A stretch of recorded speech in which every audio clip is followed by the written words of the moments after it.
Shalom, selamat siang Bapak Ibu Saudara yang dikasihi Tuhan Yesus Kristus. Selamat berjumpa kembali dalam renungan pada siang hari ini, hari Selasa tanggal 26 Mei 2026. Kiranya saudara semua selalu bersemangat, penuh dengan sukacita dalam menjalani tugas aktivitas saudara.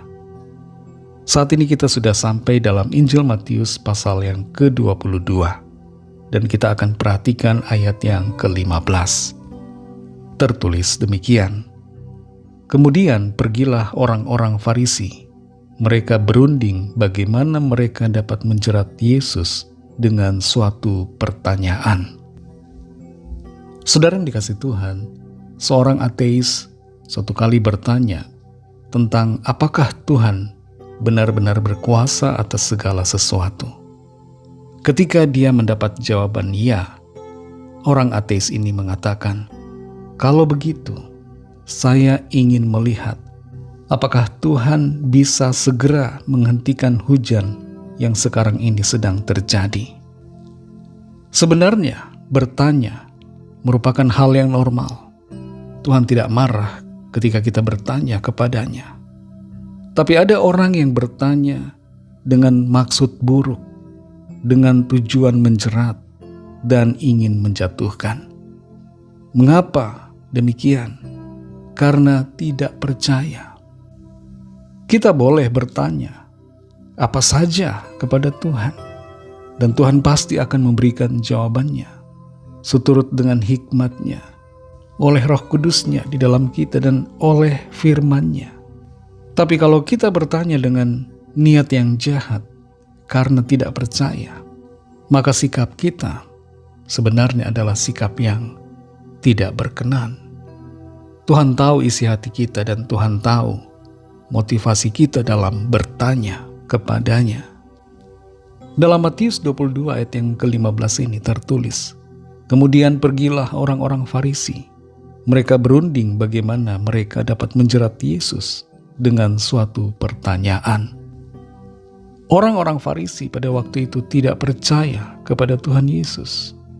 Mereka tidak percaya Dia adalah juru selamat, Mesias yang dijanjikan.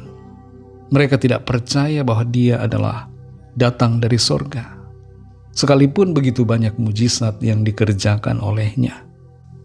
Mereka tidak percaya, dan mereka tidak suka dengan apa yang terjadi. Mereka tidak suka karena Tuhan Yesus disanjung-sanjung begitu banyak orang. Mereka tidak suka dengan ketenaran yang dialami Tuhan Yesus. Mereka tidak menyukai segala sesuatu yang dikerjakan oleh Tuhan Yesus. Dan mereka ingin menjatuhkan. Mereka ingin menjerat dengan pertanyaan-pertanyaan yang bisa membuat Tuhan Yesus dijatuhi hukuman. Fenomena seperti ini, saudara, banyak kita lihat di era sekarang ini. Banyak orang yang tidak percaya membuat pertanyaan-pertanyaan yang menjerat tentang pribadi Tuhan Yesus, tentang karyanya, dan tentang segala sesuatu berkaitan dengan dirinya.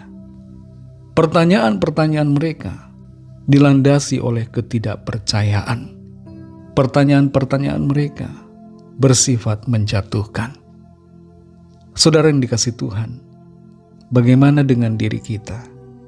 Adakah kita seringkali bersikap seperti orang-orang Farisi yang mempertanyakan sesuatu kepada Tuhan atau tentang Tuhan, bukan dengan maksud yang tulus, tapi dengan maksud untuk menjerat dan menjatuhkan Tuhan? Kiranya Roh Kudus akan menolong saudara dan saya untuk semakin mengerti akan kehendak Tuhan dan memiliki hati yang benar di hadapan-Nya, sehingga kita sungguh-sungguh menyembah Dia, memuliakan Tuhan Yesus di dalam kehidupan kita. Mari kita berdoa. Terima kasih Tuhan Yesus, kami bersyukur untuk firman-Mu yang sudah kami dengar. Firman-Mu yang menolong kami untuk mengerti bahwa Engkau tahu setiap isi hati kami. Engkau tahu apa yang ada di balik setiap pertanyaan yang kami ajukan kepadamu. Bersihkanlah hati kami Tuhan, dan jamahlah kami. Jadikan kami pribadi-pribadi yang sungguh-sungguh percaya kepadamu, dan menyembah-Mu dengan segenap hati. Terima kasih Tuhan.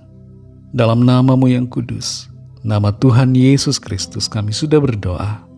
Haleluya. Amin. Puji Tuhan, saudara yang dikasihi Tuhan. Tuhan Yesus memberkati saudara semua. Selamat melanjutkan aktivitas saudara, dan sampai jumpa dalam renungan yang berikutnya. Haleluya.